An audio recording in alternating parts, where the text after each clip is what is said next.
What's going on everybody, my name is Rico, welcome back to my channel. For those of you that are new here, my channel is about vlogs, series and tutorials. I'm super excited about this video because today is the day I'm going to show you guys which part I will be using for my custom build.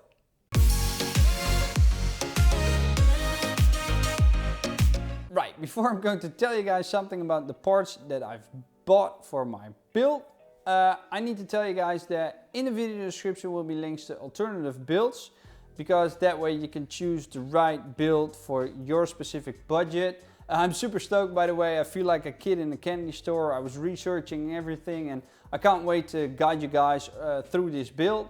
The video will be showing you guys the different parts and summing them up, and my next video will be me actually building this computer together. I'll install Windows in it. I'm not going to use Linux.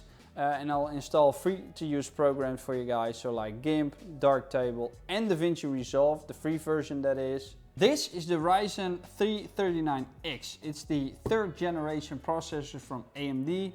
Why AMD? Because they are performing absolutely amazing in the benchmarks. And I wanted to try something other than Intel because all my previous laptops and computers have been Intel.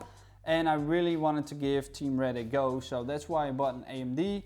Especially because of the CPU performance and the fact that I can use this with playing games as well. So not just video editing, but playing games as well. The Ryzen 9-3900x is a 12-thread, 24-core, 3.8 GHz processor. You can boost it up to 4.6 GHz when you're overclocking it. I'm not going to do that because the power that this processor delivers is more than enough for my needs. It also comes with its own fan, as said before, so that helps me save money as well to buy a separate one. And this, my friends, is a Gigabyte 2070 Super Windforce overclocked 8GB graphics card. It's got 3 fans and its base clock is about 1785.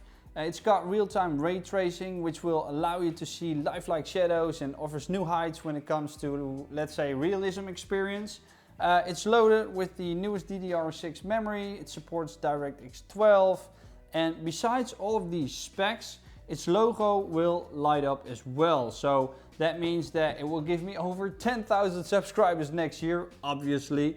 Have you subscribed yet? If not, please do. It really makes a difference. I appreciate that a lot. Right, so these are 2 G-Skill Ripjaws. They are both 16GB each, which means I've got 32 in total. They are DDR4 3600 RAMs. You can get VRAMs in all kinds of shapes and forms, but the Ryzen's work especially well with these fast ones.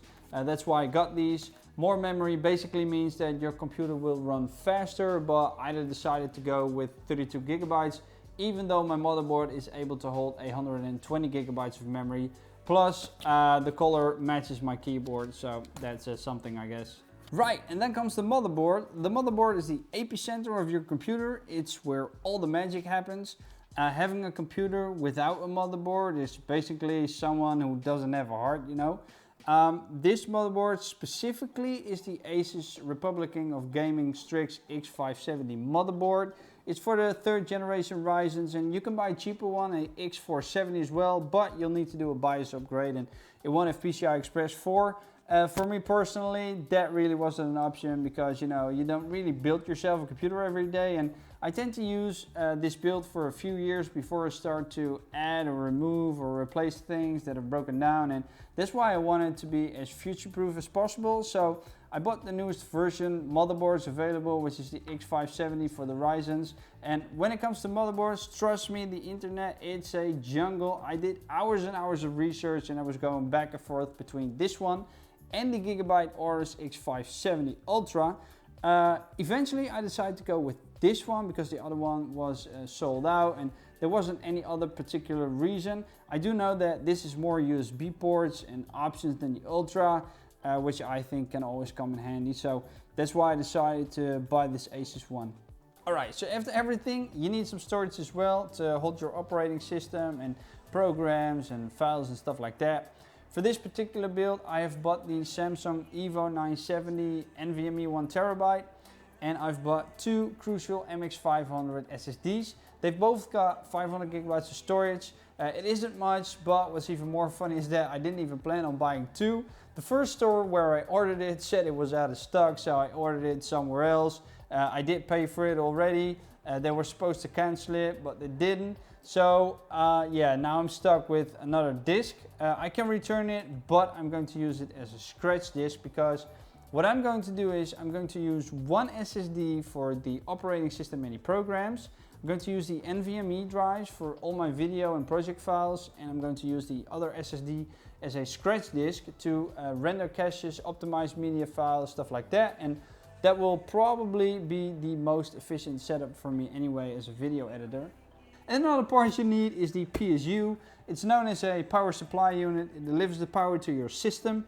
You've got standard, partially modular and fully modular. This is the Corsair 750 watts, which will be enough for this build. And it's a fully modular power supply unit. And then the case. For the case I chose the Cooler Masterbox MB511. It's the RGB version you've got in black, red, blue as well. It offers 3 USB ports on the top, headphone jack, microphone jack.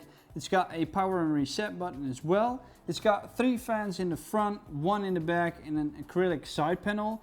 And what I like about this case is that it's got places to remove the hot air on the bottom, on the back and on the top, and that will help me keep the computer as cool as possible. Make sure that when you try and find the case that you check to see if the case fits your motherboard and other parts as well. You'll have to check the maximum length that it can handle when it comes to GPUs. And you'll need to check if you have a mini ATX or an ATX motherboard. The one that I've bought is an ATX one, so that's why I searched for a case that could hold an ATX board, and this one's it. So I liked how this one looks, and that's why I've bought it. And that's it. I hope you guys like it, and I hope you guys now understand what you need to look for when planning and building your own computer.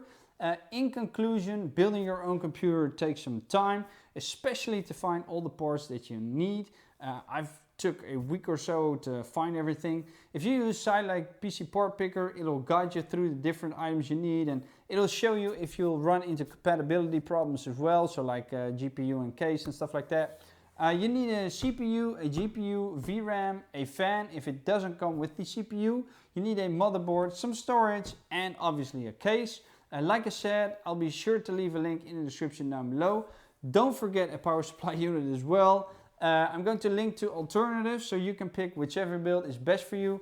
Check out next week's video in which we're going to build this PC from scratch. I'm very excited for that one. And for this week, there's only one more thing left for me to say, which is make love to the like button. Consider subscribing if you haven't already. Hit that bell button to be the first to be notified when I drop in a video. And until next time, doei!